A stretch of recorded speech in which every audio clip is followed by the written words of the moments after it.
favor. This is one more, please.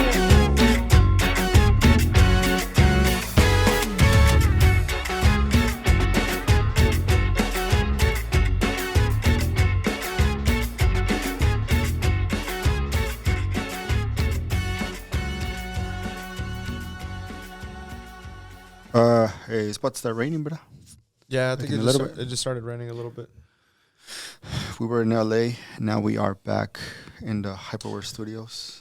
You're going back to Cali. It felt good going to Hollywood Studios and then swinging by Netflix and then Paramount. And you're seeing, Did you like, propose Otra, por favor? they proposed it to me. That's why I went to LA, to talk and see what they can propose, pero no le llegaban al precio. Yeah, So- we have standards here. Ya les dije, ¿sabes qué? No. Y luego aparte they want to be restricting you in everything, on what to say, not to say. Yeah, I didn't want to get restricted, man. And when you're independent, you don't want that shit. That's what we are here. We're an independent podcast. Yeah, I think the only independence, like the only thing I want people to tell me is, otra o no way. That's the only thing I want to say. That's the only thing I want someone to say. Otra, por favor. Yes, sir. No, but when they're asking you, hey, ¿quieres otra o no? That's what I want. Hell That's yeah. all I want to hear. What are you drinking right now? Dude, I'm drinking what is known as the black gold. Lo que ayuda al ser humano para sobrevivir. Un cafecito. Caffeine, man. I love it. Where would we be without cafecito? I have no idea, but when was the last time you had like your first experience with Café? Like many, I think Latinos out there, I got introduced to coffee at way before than I probably should have. I was probably at 5 or 6 years old. Mm-hmm. Ahí me acercaba a la mesa con todos los tíos, todas las tías. ¿Quieres cafecito? Sí, mami, gracias. Me daban un chorrito like this and te lo tomabas, pero ahí convivías con el pan dulce, un cafecito. Una conchita. Ahí hablando del chisme. Yeah. And that was always a big tradition at any household that I was with my family, and that I still remember to this day. Like anytime my family gets together, no matter what time of the day, it could be the morning, afternoon, evening, nighttime, middle of the night, we're gonna have a cafecito. That's just what it is. Man, the same here. Every time you go, like my mom's house, it could be midnight. No, I get there from driving from Austin, sorry. And un café. ¿Quieres café? Bye. Yeah. It's weird, man. Like, other cultures don't get it. Nah. Porque estoy en el trabajo. It's like 3 or 4 o'clock. The day is about to end. I hit up the Keurig, which, by the way, is like, if you don't know how to use a Keurig nowadays, it's like, that's 101 right there. But that's another story. That's when you have a come to Jesus moment. But yeah, I started hitting the Keurig like at 4, and my coworkers are like, "Coffee? Jorge, you're drinking coffee right now? It's 4 o'clock. Jesus Christ. Jesus H. Christ." Y los digo, no saben lo Les bueno. falta barrio. Hey, we all learn some point, pero dude, el café es lo sagrado. It's like, I would consider, I can survive without alcohol, but I can't survive without coffee. Like, don't you have that same feeling? Yeah, actually, I've been surviving pretty well without alcohol. I've very, very dramatically decreased my alcohol intake, but coffee is really hard to go without, dude. Yeah, man, un cafecito. Yeah. You can have that's the one thing with, like, if there's one drink que me ayuda acá a levantar el ánimo, es un café. And I'm talking about coffee, bro. I'm not talking about no Starbucks Frappuccino. With fucking whipped cream up to here. I mean, I get that every now and then when I want to be like a basic bitch, but de vez en cuando. You want to be a basic bitch. A veces sí. We all get our a veces moments, sí. We all have to be like that. But I like Starbucks, the reserve one, acá in Domain. Oh yeah. They have this one called Melrose, and it's I don't know if it's cherry syrup, but they shake it up. It's cold, y luego le ponen una cherry. That sounds amazing, dude. Dude, that's like so good. Is that your favorite coffee shop? That's my favorite drink in coffee. Like, if I go anywhere and drink, it'll be that. Or there'll be this, like, shooters in New York. And those actually have liquor in them. So, they give you, like, 6 of them. Y ahí te lo estás. Uno, y otro, y otro. Have you ever had an espresso martini? Oh, dude. Those go hard. Damn, bro. They dude. go fucking hard. Hey, un carajillo. I haven't had that. Dude, that's pretty good. I think carajillo and espresso martinis, they're similar? like the cousins, from far Son away. primos. Pero el carajillo es, you shake it up con licor 43, and then you pretty much, pour it in a cup, but you pour it after it's stirred, and then everything just becomes foamy.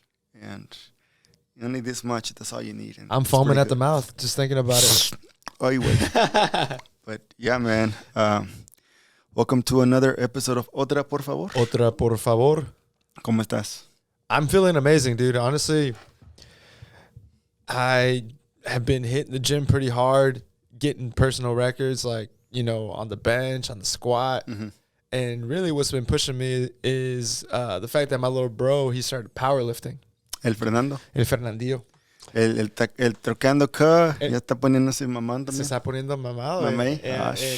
And he's taking it really seriously. Yeah. So I'm like, all right, he's taking it seriously. I gotta step up my game because I can't have a little brother, being stronger than me, bro. Like, that's true. Se le va a crecer. Like, it's gonna go to his head, bro. Tienes que, apacigua ese vato.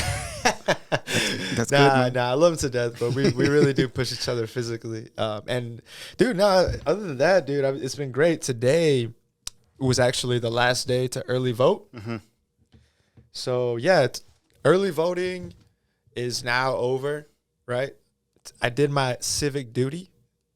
I woke up early. I hit up Randall's at 7 a.m. I got my early vote in. I was in and out in like 15 minutes. Super important elections happening right now at the state and local level. The young voter turnout is super important, and we all got to do our part to be part of that. If you have the privilege to vote, do it. So right now, the last day to vote is on election day. That's Tuesday, November 8th.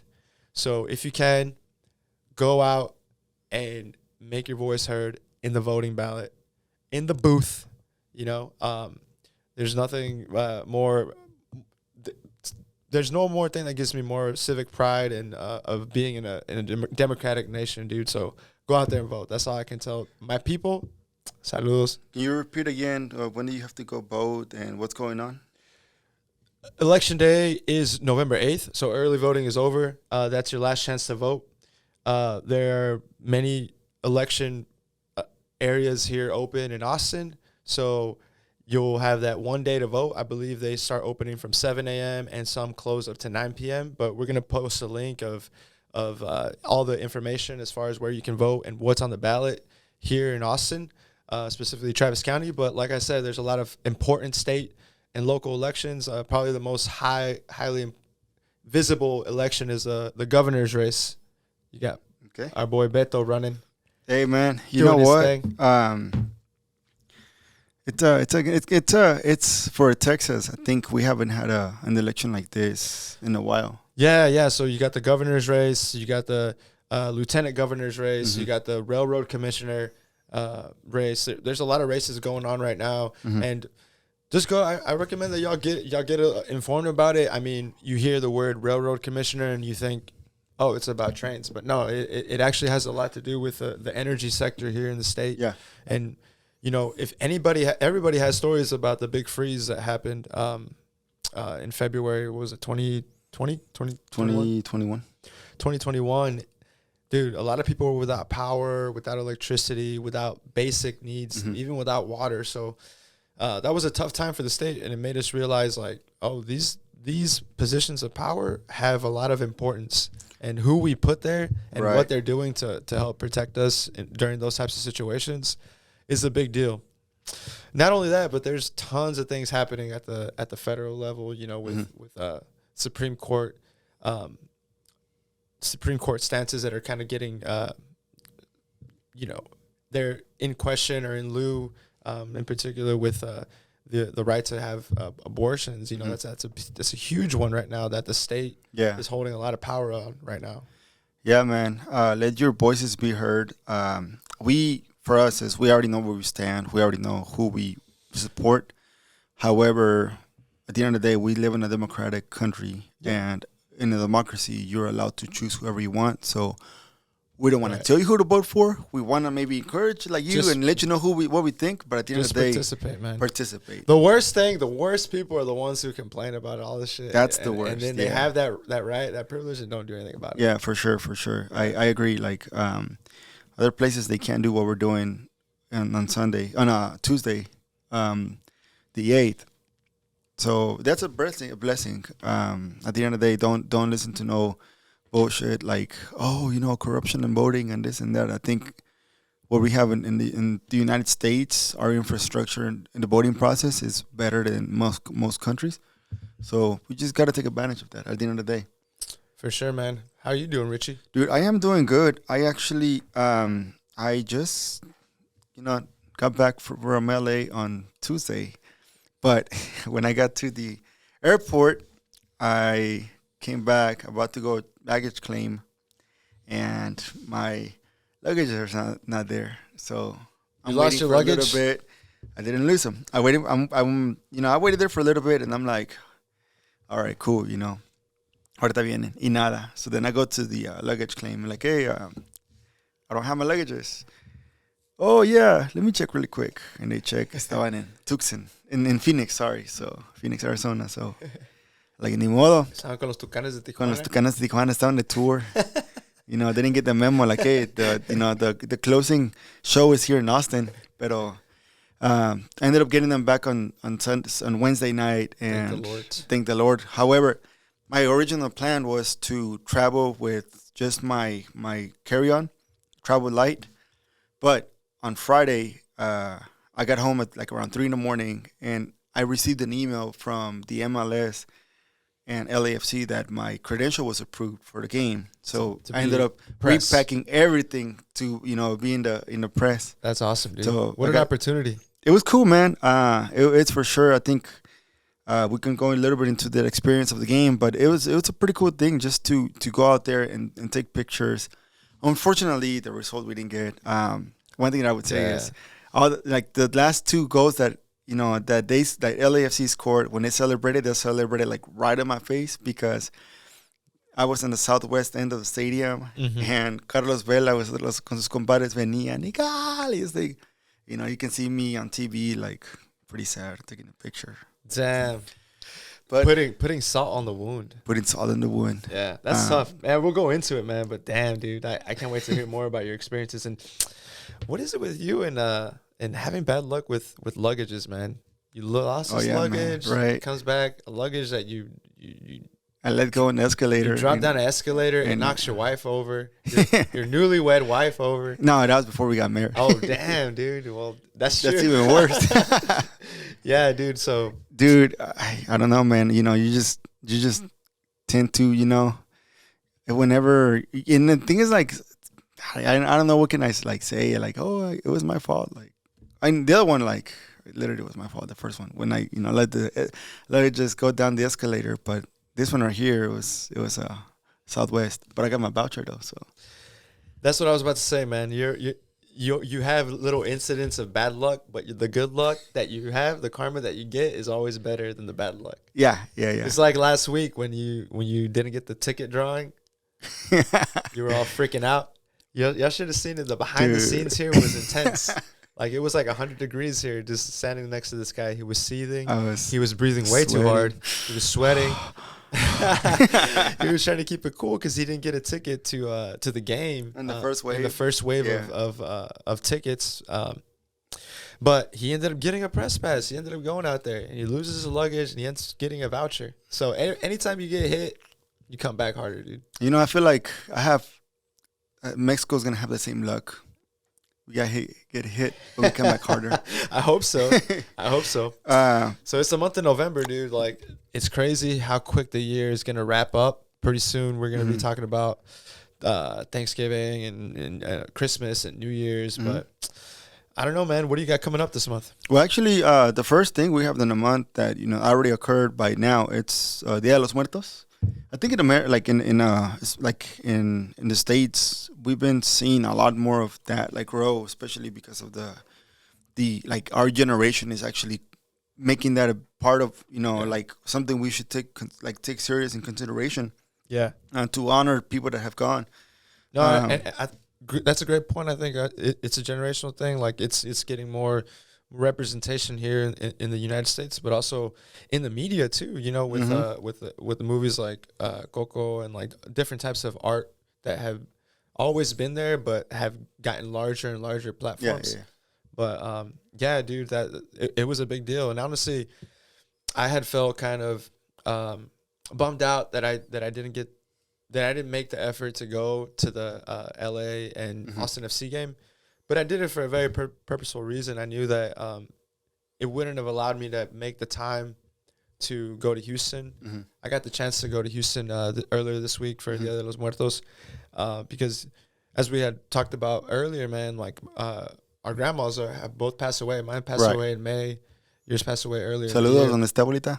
Yeah, and these types of celebrations, you know, this Dia de los Muertos in particular, was a great chance to go with my family and be with them. That's good, and man. it was probably one of the best times. The only thing that would have made it better is if my wife was there. She's traveling, she's doing her thing right now, but man, dude, like my grandma was the type of person that le gustaba la fiesta, le gustaba el ambiente. She loved to dance, she loved to sing. She was just a happy person. She liked to be with people. So for this Dia de los Muertos, I thought the best thing I could do in her memory is be there with her and be there with my family. So I got the chance to go. We made it a family effort to make the altar, like the design of my mom's house. We put out a bunch of pictures of all of our lost ones that have gone ahead of us. Se los adelantaron, and it was beautiful, man. That's good, man. And on the Wednesday, we went to the cemetery and we were there. We had a boombox. We had music. We ate some tamales. My mom made some badass tamales. Estilo salvadoreño. Nah, ya me los comí todos. Chato, she told me there was a stash for me. Y te los comes todos. Yeah, and then we also had my mom made some champurrado. It was great, dude. It was such a nice, beautiful thing that I think we're gonna continue to do and keep that tradition alive and just keep honoring my grandma Natividad's memory. And I'm just happy to share this with you and with everybody. That I know she had a huge impact in my life, and if you know me, if you know the type of person I am, a lot of the qualities that I have, like with people, I got through my grandma. So, dude, that's good, man. Yeah. I'm glad you got to do that. I did see a video of I think Ale, your sister, she did, and you're laying down singing La Cumbia Sampuesana. La Cumbia Sampuesana. That was her song, bro. And you were just like this, singing it. That shit was pretty dope, man. Yeah. I got to, like, I went to LA and actually I stayed with my uncle, Padrino, shout out. And I really don't spend time with like my family as much, so it was good to, you know, go there and it's maybe I see my uncles and aunts once or twice a year, or cousins. So for me, like, you know, spending time with a cousin, it's like, it feels weird because I'm not used to that, but also it's something that you need to, you know, to spend time with them. And then we were like, I was literally like, one of the days I stayed up to like 4 a.m. just talk about anecdotes of my grandma, because, you know, my grandma, as I talked in the past, she loved to roast people, and you know, you cannot have like, you have to always be with your guard up, because she'll come up with something at you regardless of who you were. But it was good, man. We got to just talk about her and talk about like how, you know, how awesome she was and she is. So, and a lot of those, she says like she ended up leaving on a good note from this world. One thing that I like say, for example, like for me, is one thing that hit me when my grandma, like, because I'm not a crier, but when we went to Orlando after, like a week after she passed away, they were doing like those parades. And in that moment, they were playing like Cocos. And I'm like, oh, no, hold it back, dude. And I see like a small tear. Naka, she sees me. And I was like, no, don't say anything. Just let her read. And then it went away. But you got to let it out, man. I do let it out. I mean, that was my letting out, like 2 tears early. But it's okay. It's okay to cry, Richie. Oh, I know it's okay to cry, but I'm not a crier. I'm more of a, you know, I do like roasting more than anything. So it was cool. But yeah, like if everyone out there that, you know, like were able to get an experience of your grandparents, like say, or anyone that passed away this year, like, and you were able to celebrate them, just know that you can, the celebration of their life can be whenever you're doing amazing things with your life as well.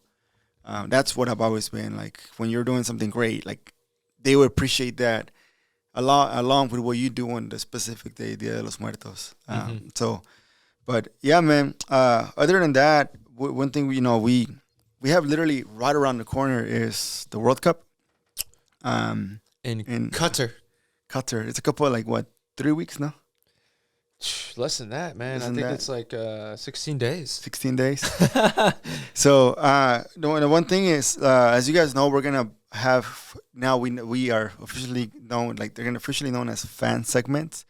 We're gonna have our friends come in and just talk about the World Cup, and we are honored to have, if everything works out well, to have someone that has gone to every World Cup since in 1994, and it's actually gonna go to this World Cup in a couple of weeks. El Azteca.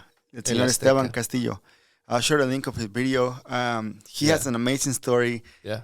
Just by hearing him and his wife, she helps us here at the office. I was talking to him yesterday, and he was like, "Hey, you used to have the podcast?" Like, yeah.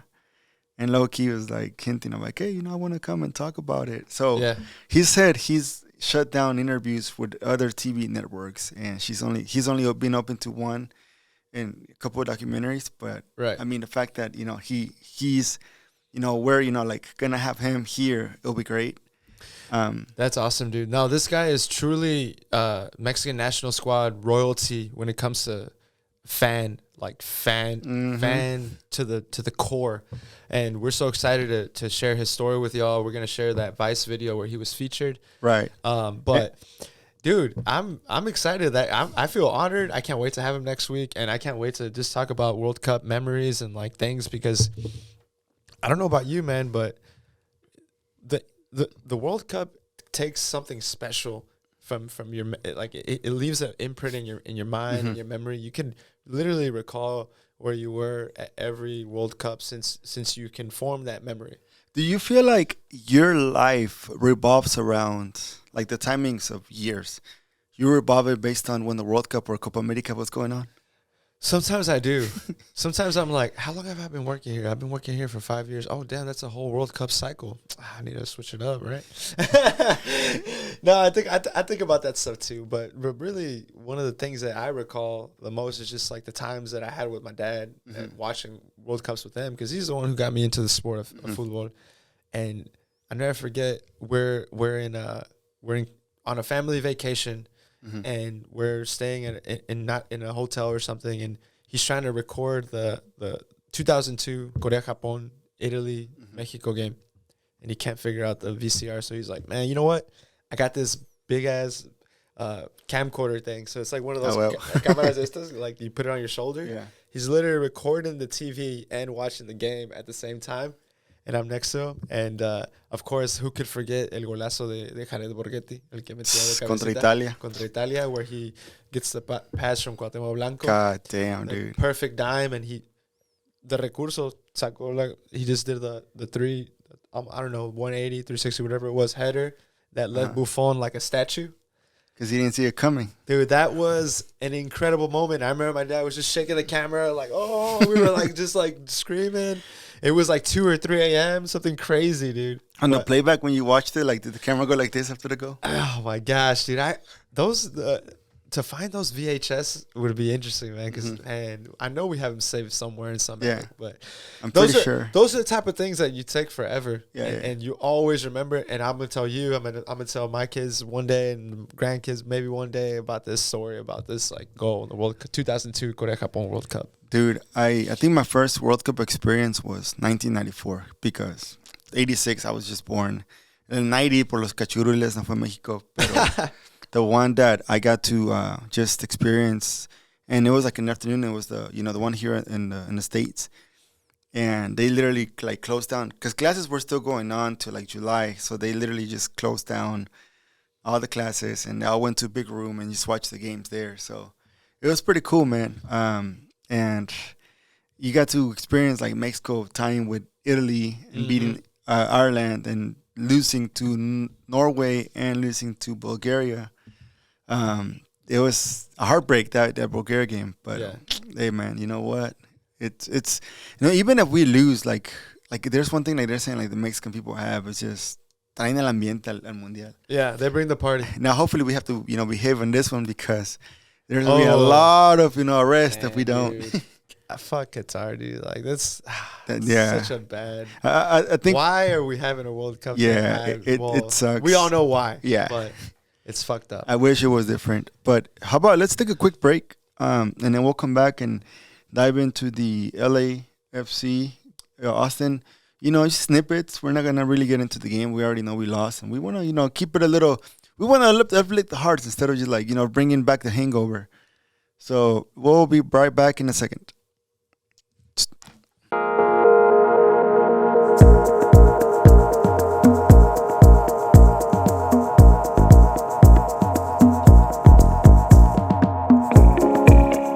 Pretty much, se acabó.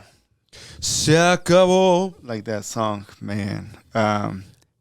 First of all, where did you watch the game? I watched it in my nightmares. Well, at least that's what it felt like because empezaron bien los 2 minutos y se fue a la chingada. The game plan was shit. I watched it at Circle Brewery. Yeah. That was also an indication that my game plan was shit because I went with all the intention to watch it at Hop Squad. Y cuando llegué ya estaba hasta la madre. There was like packed like sardines. And I was like, maybe the homie Ramses will save me a seat. Nah, ni madres, güey. She was like, you can sit on my lap. And I'm like, nah, ¿sabes qué? I would have been standing, bro. Sorry, bro. Una esquinita ahí. Yeah. And then I had my brother-in-law, Alexis. He was en route. And I was like, man, you know what? I'm going to hop over here to Circle Brewery. It's a little bit more low-key. There was a lot of space. And I sat down. Alexis joined me, and we watched the game in like one of the big screens that they have out there. It was fun. Overall, it was a cool environment, but at the same time, it wasn't like the environment that I know Hop Squad had with some of the bandmates there doing their things with my murgas that stayed. Yeah, the murgas that stayed here, doing their thing with the music. But honestly, just because of how the game went, viewing it in like kind of a low-key environment was probably better for me because I didn't really let it hit me as hard, but it still hit me hard if that makes any sense. But dude, that's the boring part. I want to know what the fuck you were doing over there. Man, so I got there to LA. I got there around 9. Picked up a rental car from Long Beach to downtown. Met up with everyone that traveled for the game, for the away day. I finally got a chance to go to one. It was pretty cool. I think that's highlight, no matter the result. You spend it with people that you share the whole season with. The silver lining. The silver lining. No, dude, we got there. And I walked in as soon, like when they were doing Cuervos, so that was pretty badass. And then after that, we went to, hit up a couple of bars downtown LA. And, dude, the awesomest thing you can see is you're leaving the bars and you start smelling bacon. You're like, holy crap. Was it LAPD? No. It could have been them, but it smelled better than that. There's a bunch of people with hot dog stands, like hot dog, carts, going around selling hot dogs, and they smell amazing. The best thing is if you didn't have cash, their QR code for sale, Venmo or a Cash App was there. So I don't carry cash. I don't ever carry cash, but I have my Venmo ready just to show them the proof. Y un hocho. Y un taquito. God damn, that was awesome, dude. Yeah. That was like not just say for example, not just in downtown, but also outside of the the Bank of California. Same thing. Unas señoras ahí vendiendo su fruta con chile, su hot dog con tocino y todo. God damn, dude. Like it was just, that was one of the coolest things you can ever see. Another thing that I got to do is I got to meet, personally, Julio y José. Julio Ramos y José Salcedo from the District 9 Ultras de 3252. LAFC. LAFC's supporter groups. Yeah. Some stuff went down, unfortunately, but that's stuff that's out of our hands. Heat of the moment. Heat of the moment, I would say. Luckily, I think it's already been resolved. So hey, hands shaking, hugs given, and you'll continue with life. Richie singing Kumbaya. Kumbaya, yeah, man. Hope there's no retaliation. Now the one cool thing is, before the game, I went to where the 3252 were at, and I asked for, hey, have you guys seen Jose? Yeah, he's right there. He's the guy with the blonde hair. Literally, like Jose has that his hair blonde. Like a Targaryen? Más o menos, hace cuenta el Jose Targaryen. And I'm going to share a picture of him here so you guys can see it. And then I'm looking for Julio, but Julio, they're like, nah, ese viejito ya se metió. But if you see an old guy limping with red pants, that's him. And I had to go in the stadium, so I ended up just going in. But I already knew like where they were at because the tunnel where I walked in first, like I saw him from far away, but I had to go a different route to get to my designated spot to shoot. So the game was, going on. We got our ass beat. Now, however, LAFC kicked our ass in every aspect because right before the game, they had mariachis and they had one of their icons, like in Hispanic culture that they represent. I mean, it's the Owen Wilson. What's that one actor? He was there. Owen Wilson? Owen Wilson was there. It's kind of a slap. that was this low-key slap to Texas porque Muertos de Texas. I think he went to UT. I mean, he's like a generic Matthew McConaughey, but it was like... Yeah, and I'm like, where is Matthew McConaughey this whole time? I'm like, Matthew McConaughey, ¿dónde estás, cabrón? That's what I'm more pissed off about. So we were losing before the game started. We were getting our ass kicked before the game started. So then, not just that, the national anthem is about to come in, and the one that sings it is Jaime Camil. Wait, Jaime Camil sang the national anthem? Jaime Camil sang the national anthem. Oh, but it gets better. He comes out, and he's, saying hi to everybody, and then you see this one small, skinny guy with a guitar. Like, say our Anglo people or white people don't know who the De La Cueva is, but he's the lead, lead guitar player and singer for Moderato. And he actually also did a song de 17 años con Los Ángeles Azules. Wow. So he played the national anthem while Jaime Camil was singing the national anthem. Like, they knew, I feel like LAFC studied us, and they knew what we did with Leslie Reinaga, and they're like, okay, now we have to, they're very good at this, now we have to make it better. So they bring in their all the ammo they got from the beginning, they just brought it in. And from then on, it was just like, some of the players looked nervous, but I understand now how Dallas felt when they came to our side. So it was intense. It was so home field advantage plays a huge advantage in the playoffs, especially in LA. Like, I would say, if there's a chance for us to play playoffs again, do our best to avoid LAFC. Like, I just gotta say that because. So, jumping ahead of ourselves a little bit, we have the MLS final, Philadelphia versus LAFC. It's going to be in LA, correct? It's going to be in LA. So Philadelphia is probably going to be shaking in their boots. So here's another thing. USC is the owner of the property where the Bank of California is. So USC is playing a game that day. The university. Yeah. And at the Coliseum. And literally they're right next to each other. So all the parking lot is going to be taken by USC.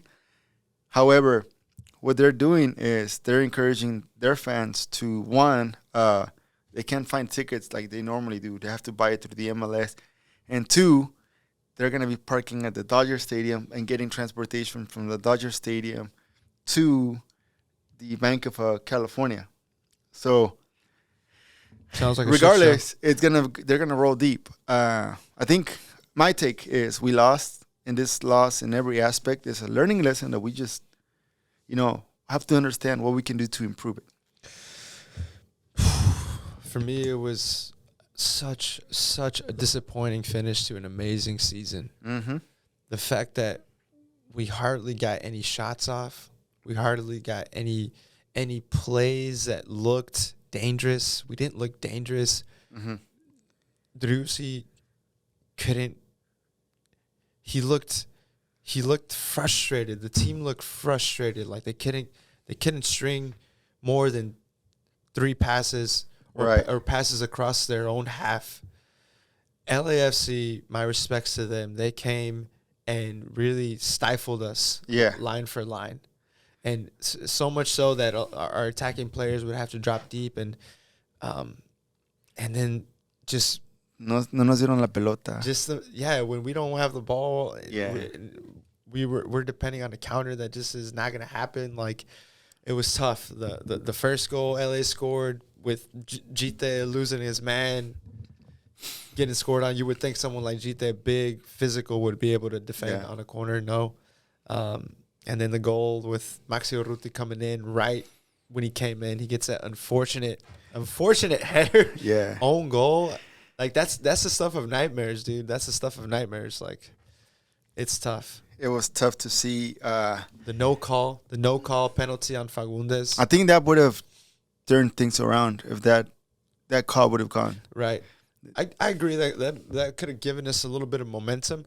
But still. But you don't want to depend on just this one call and the what if. You have to really take the game into your own hands. And it looks like Josh Wolf and everybody was outplayed. LAFC did their homework. And it's something that I think we all kind of understood that, we beat him twice, but this is different. This is a different thing, and it really showed, man. But that's that. The one thing is, Austin FC lost. We lost this round, and I lost my beard. I had to pay off that debt. We did it on Monday night. It was an Instagram live. So you bet with Julio Ramos, and y'all bet beards. Both of y'all are bearded beards. fellows. For some reason, they didn't let me bet my beard. I don't know why. They just didn't think it would be that good of a bet. They were like, it's not enough. They wanted me to cut something else, and I'm like, hey, tranquilo. Yeah. They wanted a picture of it. But yeah, dude. So after the game, I pretty much hit him up, and I was like, hey man, when can we do it? Let me know, because I'm a man of my word and I want to come through. And Monday they were like, hey, can you get on Instagram? We'll do it live at 7 Pacific time. Like, yeah, of course. So ahí estoy. But I did it with a straight edge razor. I didn't do it with like the Mac 3 Pro Gillette. I did it con navaja de cortar árboles. Con un machete, güey? Con un machete. No, it was good. Straight edge razor, damn. Straight edge razor, dude. I'm like, hey, you're going to do it? You have to do it. For some reason, I thought y'all were going to live it or put it on live or something. It's live. So it was live on Instagram, and the video's still there. If you guys want to go, just go to Somos LAFC podcast, and it's right there. And may I say, Richie, I know you lost a bet, and I know you feel that the beard was a big part of you, but you look young. Man, you look fresh. I feel like you look like there's like 5 years, 10 years off of your body, man. I feel like something's gone, and I know what it is. I feel incomplete. like my beard and I were like Kanye and JC, and that you just can't have it. My wife saw it and she was like, "Well, hell no, who's that? Where's my husband?" I hope in that analogy your beard is Kanye, because he ain't doing too hot right now, bro. Hey man, I wanna change it to Cuauhtémoc y el Matador. There you go. Now on the subject of facial hair, not that it matters too much, because it's not gonna be special. It's not gonna be that great. But I'm trying my best to grow a mustache during No Shave November, doing Movember. I'm doing it with a coworker and some other buddies, but basically trying to raise funds for men's health, in particular, depression, prostate cancer, testicular cancer, many men's health initiatives. But that's the whole thing, centered around men's health. I'm gonna try to grow my little mustache. A ver qué tal. Last year it was kind of funny looking, but I tried my best. This year, maybe I can get some tips from Richie because this guy already has he just shaved a couple of days. Yeah, thing's going in pretty good. I'm like, I started seeing the shadow and like, oh yes, it's coming back. I can feel the hairs. I'm like, oh, but really quick, before we go to to our next topic, I want to just I want to say and I want to show appreciation to every player of our team, and just let you guys know that at the end of the day, our intention throughout the season was to be as neutral, but also as supporting as possible. Every take we had, we did it with the intention of, just the game, no disrespect. Cascante, please don't block me. And I really just want to, I want to appreciate every player that had an awesome season, but also appreciate every player that didn't have the best season, So just with me, how about we'll go with the names of the players. And I have the roster right here. I'll start with the first three, and then you just, go afterwards. So my first one are going to be, Felipe Martins, Diego Fagundes, Héctor Jiménez. Maxio Ruti, Ethan Finley, Nick Lima, Alex Ring, Danny Houston, Julio Cascante, Jared Stroud, John Gallagher, Johan Romaña. Tarbell, Brad Stuver, Danny Pereira, Klinsmann. Ronnie Redes. Oh, Freddie Klinsmann? Yeah. Komanich, Gite, William Corozo, Sebastian Driussi. Owen Wolf, Kippy Kip Keller. Ooh. No, you're good. Keller. Johan Valencia, Gabrielson, Las. Rigoni. And the last three, they're not with us this season. So, and also, let's just go to the technical staff really quick. El gran maestro, el gran jefe, el mero mero es Claudio Reina. Josh Wolf, head coach. Y luego tenemos a Davey Arnaud. Rodrigo Rios, assistant coach. Nolan Sheldon. Preston Burpo, goalkeeper coach. Yeah, man. He's actually always looking out for people right when they're warming up. He's always like, hey, careful, incoming. Ahí tienes todos metiendo unos cañonazos. Manuel Junco. And pretty much everyone that was part of the, the team, whether it's the doctors, el masajista, los utileros. For sure. This season has been incredible. And, these are a bunch of names, but you look at the accomplishments of everybody that goes into creating an organization, and that includes the supporters and the supporters groups, and the fan who paid for their ticket to go watch a game and cheer it on. Like, each one of those contributions went into the season, so that's why we all feel it. That's why we all feel the losses so heavy. We feel the wins, and we feel that this season was successful. We definitely overachieved, I think, this season. Our expectations. We went further than our expectations allowed us, and we proved a lot of doubters wrong. We used that doubt as fuel to push, and the team used it as fuel to push. It's the reason Gita scored 4 goals, got 2 assists. Fagundes scored 6 goals, got 12 assists, and we had, in our rightful opinion, the MVP in Driussi scoring 22 goals with 5 assists. And everybody from the backbone to Brad Stuver and everything that he did to solidify our defense and give us that confidence from the back has been incredible to watch. And even players that had kind of a difficult season, like I would say, Cascante had a good season in comparison to probably his career, but it was one that was heavily criticized during certain moments. Same thing with Gabrielson, right? But they managed to not flake under the criticism. A lot of times they overachieved in what their capacity. If that makes any sense. I think the playoff showed us what we have. They showed us that we have a team to compete. We have a chance to be great, but we're not there yet. Yes. I think this playoffs for me reflected a lot of what happened in the season. We got a game that we won by penalties. Close call. We got a game where we blew out the opponent, which we did quite a bit in this past season. And we also got a game where we ni las manos metimos.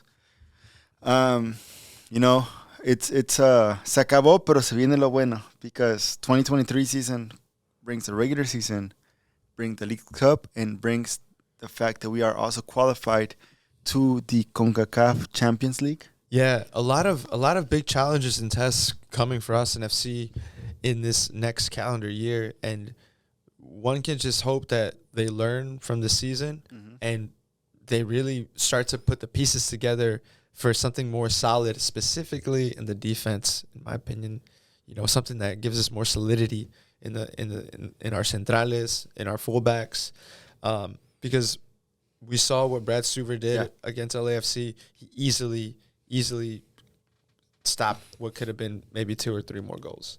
But yeah, dude, we're gonna face higher quality opponents more regularly, right? And we're gonna get tested more, playing more games. So we need more depth, for sure. And more depth. And we gotta learn how to play games of high stakes. It's different playing an LAFC during regular season. Yeah. Josh Wolf and his staff and the team knows how to do that. But to play an LAFC in the playoffs, where it's do or die at their home, we're gonna be tested with those types of games more often. Or playing Tigres in El Volcán. Exactly. If you make it, or playing Pachuca in Pachuca. Yeah. If you're playing Atlas in Jalisco, Yeah. you go to the Cuscatlán in El Salvador, where the quality, people might say it's not the greatest, but it's a tough environment to play. Tough environments. Yeah, no, I'm super excited. I'm super excited for this next season. I'm looking forward to it greatly. This second season of Austin FC I'm very, very proud of what the guys did, what the whole staff did, what we did as a community. It's just the last game kind of left a bad taste in my mouth, but I know that that's a temporary thing. So we have a lot of silver linings and a lot of things to look forward to. Right.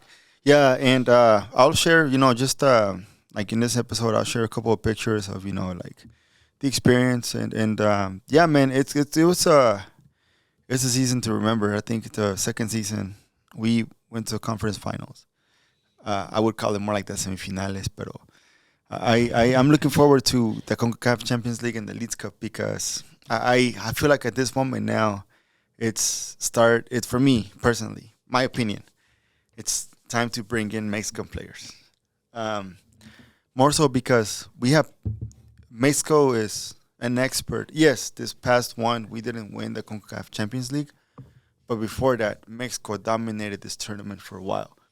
There's several players that would know how to play this type of tournaments in Mexico, and I feel like this is where we have to start thinking, looking at that side of the world, like thinking as of an addition more than anything. And also, it's good for us because it feels like representation. You feel sort of represented, but not as full, because seeing what LAFC did over there is like, goddamn, dude. Even though I'm not from there, it Mexican part of me feel like home. Like, I know it's gonna be a controversial, way of saying it, but it's not controversial, man. I think you're underselling your roots to LA. You have certain roots in LA, right? True. I do have certain roots in LA. So I mean, if you felt something, and you don't have to. Yeah. You don't have to worry about no controversy on my end. Yeah, we'll appreciate it. But yeah, I think that was a hard thing, because I'm like, man, I have love for LA. Like, fuck. Yeah. If it was like all my teams are from LA, the Rams, the Dodgers, the Lakers, except for LAFC or Galaxy. So I'm like, oh. But hey, you know what? At the end of the day, I love Austin. I'm in Austin, and I'm a verde all the way. Verde hasta la muerte. There you go. Pero, hey, Reina, ya, mijo, tráete uno. O dos, yo te los consigo. Tráete al Emiliano Lara, ese güey, si pega. Yeah. No, dude. I mean, I don't have anything else to say on the Austin FC segment. Not much, dude. On the subject of the representation, I did want to touch on something that we haven't talked about. We got the new Black Panther coming out. Dude. Oh, shit. Dude, actually. Black Panther 2. Did you already get your ticket? Nah, you know me. I'm a last minute guy. I told Knock, we're taking off the Friday to go watch the movie. Oh, a midnight premiere type shit? No, I'm going to go in the morning. Oh, okay. Midnight premiere. No, if it was midnight premiere, it would be like right after soccer or something. Yeah. Pero I told her, I was talking to her, and I'm like, man, I want to watch this movie. And then she's like, how about we take off this day and go watch it? I'm like, ya está, huevo. So it's Wakanda Forever for me, the way I'm looking at it, and the way what, like little things that I see. Tenoch Huerta, it's as many people don't know, but he actually played in Narcos, Mexico. He was Rafa Caro Quintero. This guy right here has been an advocate for actors that are not white in Mexico. Mm-hmm. So Mexico, if you look at TV, it doesn't really represent the culture that is over there. There's a huge colorism issue. Huge. Yes, for sure. And he's been advocating for he's saying I have a lot of friends that are way better actors than some of the actors that are in there, but they don't get the spots because of their color or how they look. Tenoch Huerta, he's from Ecatepec. Mm-hmm. It's Ecatepec, Iztapalapa, El Gustavo Madero, Tepito. They're like like say donde está el barrio, las pasiones bajas in Mexico City. Mm-hmm. And I'm also gonna share the link of this. It's in Spanish, but I'm gonna share the link of this. Kind of like it's called Escorpión al Volante, which is one of those like driving, on the car interviews. Yeah, like podcast driver interview type show. Yeah, and he starts very formal in the way he talks, but then Escorpión takes him to Ecatepec, and he's like, you know what? Let's stop here for a second. I have a surprise for you. He's like, okay, but there's a bunch of cars, so you can see it. And as they're pulling closer, but I think they did it on purpose. As they're pulling closer, there's a beautiful mural of Tenoch Huerta, just dressed up in his costume for this movie. And pretty much everything that represents the Aztec culture or the Maya culture. And he looks at his, the person that was coming with him, and he's like, did you know about this? He was like, no. He started bawling. Like, he got teary. He started bawling. He started crying. Yeah. And then they get out, and the artist that was, that did the mural, he was there. And they got to shake hands. And in that moment, whenever he met the artist, his tone of voice came from, formal to like, cámara, mijo, no, pues que se arme ahorita. Cuando se abre he was like, ¿ya la acabaste? No, a usted le falta. Le hace, cámara, pues cuando termines me hablas y acá le ponemos a la tira un paro para que nos dejen tomar chelas y acá se arma un bailongo. Dice, va, ya me la dijiste, mi chavo. His Ecatepec thing comes out, and that's beautiful, dude, because it's like, for me, I'm from, those type of, those part of town from Mexico City, so seeing that in Hollywood, Tenoch Huerta is going to be the next Diego Luna, the next Eugenio Derbez. Like, he's here to stay. Like, and also for me, this movie represents low-key, like, kind of like what, like, Mexican culture, Hispanic culture, and black culture, like what we've been experiencing in America or in the world in general. How, because of our opinions, a lot of the times we clash. Mm-hmm. But there's something that's going to bring us together. I don't know what it is. The movie hasn't come out yet, but... Yeah. Dude, I'm super excited for this movie. I'm super excited that Tenoch Huerta is having such a major part, being a major character in there. And even more than that, it's going to be representative of the Mayan cultures, and indigenous cultures. It's going to the inspiration comes from that. Yeah. I'll never forget being in the theater watching Black Panther, the first one, when the initial scene of the plane, the ship they were in, going into what is Wakanda and seeing it, this hidden kingdom of like super beautiful, crazy technology, and this fictional place filled me with such like chills and pride. I was like thinking like, this is what could be if it hadn't been like untouched. I always think about that type of stuff because we know of our Mayan culture, of our Aztec culture, but the fact that the conquistadors came here and did their thing, they basically decimated these populations. What could have happened? Because at the time of the Aztec Empire, when the colonizers got there, it was, if not the biggest city, one of the biggest cities in the world, and it had it had some of the best technology in terms of sanitation and plumbing in the world. And it's crazy because you think in Europe, Yeah. this civilized nation, and- they were actually shitting in buckets and Right. throwing it on the street. And maybe the one thing that like I would say, and someone like in like an article, it was like, oh, it's in that time the Aztecs were pretty much still in the Stone Age.